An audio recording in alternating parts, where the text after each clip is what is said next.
The 10 best cruisers for under $15,000 in 2023. Is there a style of motorcycle more recognizable than a cruiser? While other types of motorcycle have various subclasses, a cruiser is just that, a cruiser.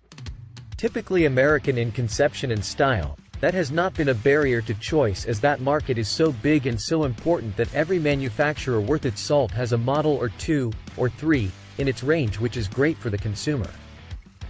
Another plus point is that some models have been around for decades, so there will be plenty of good used examples while new models are appearing all the time, most recently from BMW. As far as price goes, the sky is the limit, but often our wallets don't fly that high. Luckily, there are great models at the bottom end of the price scale, and here are 10 of the best you can buy for $15,000 or less. Number 10, Harley-Davidson Softail Standard, worth $13,399. Any list of cruisers could consist entirely of Harley-Davidson models, which would be no problem as, to many, a Harley-Davidson is the definitive cruiser. Although our price ceiling limits us to this one, the Softail Standard. The 2023 model is fitted with the 107 cubic inch Milwaukee 8 engine, which is a huge improvement over the previous Evolution engine in almost every respect.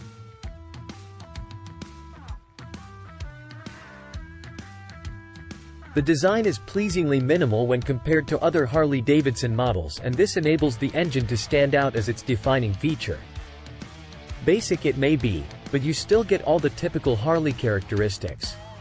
Good looks and suspension and brakes giving reassuring ride and handling, all accompanied by the music of the engine. Number 9, Triumph Bonneville Bobber, worth $14,095. Maybe not a cruiser in the typically accepted sense, but the Triumph Bonneville Bobber has such a laid-back feel to it, in complete contrast to its riding qualities, that it deserves inclusion here. The engine, that works so well in the sporty Thruxton and Speed twin models, also suits the Bobber, which is testament to the flexibility of that unit.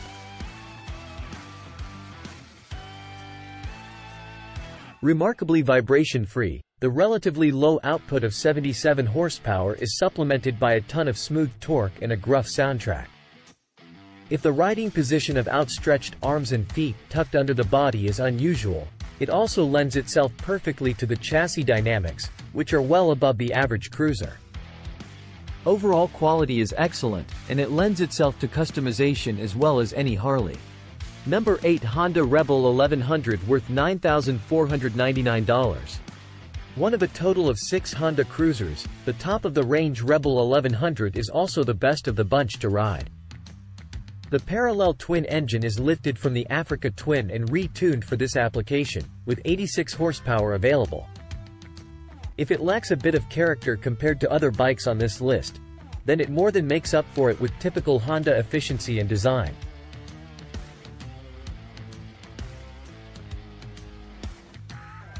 The real qualities of the Rebel 1100 become apparent when you take one for a ride, where it displays ride and handling traits that few other cruisers can match. It has the riding position of a cruiser but the performance and dynamics of a naked sports bike, while the DCT automatic transmission is something unique to the Honda. A low-slung, taut, rider's dream, the price doesn't reflect the quality of execution or riding experience. Number 7, Indian Chief, worth $14,999. The US had been without a viable alternative to Harley-Davidson for too long before Indian came along and really upset the apple cart. Polaris Industries, Indian's owner, has done a fantastic job of getting the recipe right straight out of the box, and the Chief model matches the Harley Softail Standard blow for blow.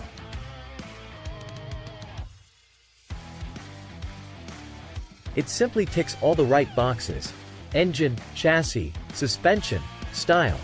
It's a blank canvas upon which to paint your own custom ideas and personality. As with all American iron, it's heavy, but, when you're talking cruisers, weight isn't as much a penalty as it would be if you were riding a sports bike. If anything, it adds to the riding experience. Number 6, Yamaha Bolt R-Spec, worth $8,899. Great-looking cruiser from Yamaha, perfect for the urban jungle. The suspension and brakes are more sports bike than cruiser and give the Bolt excellent road manners and allows it to love corners. The V-twin engine pushes out a modest 51 horsepower and 59 foot-pounds of torque, but it's more than enough to give adequate, rather than blistering performance, while the overall dimensions are compact without feeling too small.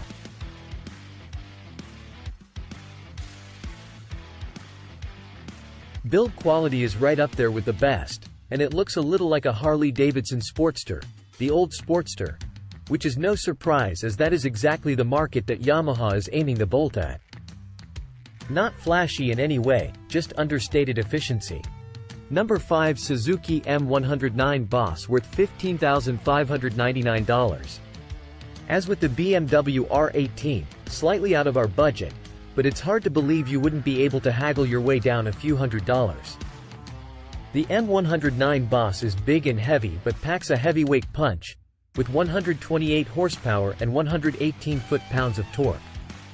Just like the Boulevard C50, also from Suzuki, it has a distinct look which you'll either love or hate, but the real prize is the riding experience. The chassis is excellent, the suspension feels like it's straight from a sports bike and gives handling prowess you simply won't believe. Number 4 Suzuki Boulevard C50 worth $8,909. If you can accuse Harley-Davidson of building cruisers with a certain aesthetic, then you can also accuse the Japanese of the same thing. The Suzuki Boulevard has been around seemingly for decades and, as such, is as recognizable as any Harley. 805cc of V-twin gives better performance than you would expect and, while the 611-pound weight is a little high, then at least it has presence on the road.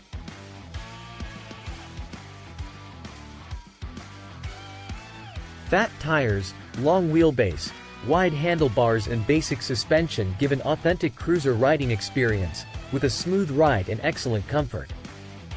Typical Suzuki engineering quality and shaft drive will keep maintenance costs down, and there are a lot of good used examples if you can't stretch to buying new.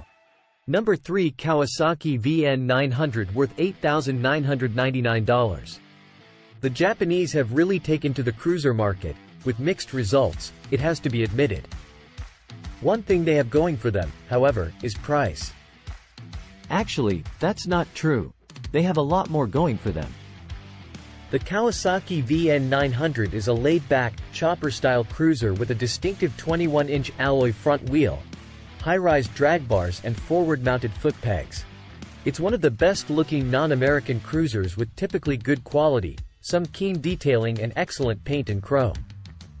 The VN900 also has what many cruisers don't have: decent cornering clearance, which encourages the VN900's party trick, being able to throw it through a series of bends without scraping away a fortune in foot pegs. Number 2 Royal Enfield Meteor worth $4,899. Okay, so not your typical cruiser, but, given the price, the Royal Enfield Meteor deserves a place on this list. If only to show that there is an entry-level cruiser for those who either don't have the stature to handle a big, heavy model or who don't have the cash. The engine is single-cylinder, 350cc, 20 horsepower and 20 foot-pounds of torque, with a balancer shaft to keep things smooth.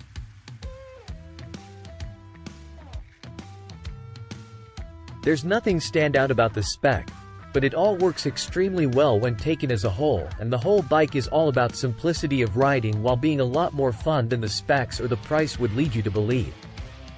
Royal Enfield has worked hard in recent years to make a product that will be acceptable outside of India and, on this evidence, they have succeeded. Number 1 BMW R18 worth $15,995. The R18 is over our price limit, but a bit of haggling with the dealer might bring it into line. It really does deserve to be here, however, as yet again BMW has entered the cruiser market with a bang and a brilliant product straight out of the box. The usual German efficiency has been matched here by a sense of style and fun not normally associated with BMW.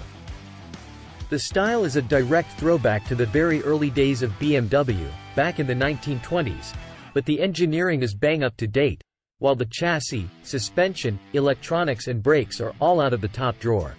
The engine is huge and dominates the bike, while the quality is as you would expect from Germany, as is the performance and dynamics. Seemingly endlessly customizable from the BMW parts catalog, so you need never see another one like yours on the road. Thanks for watching.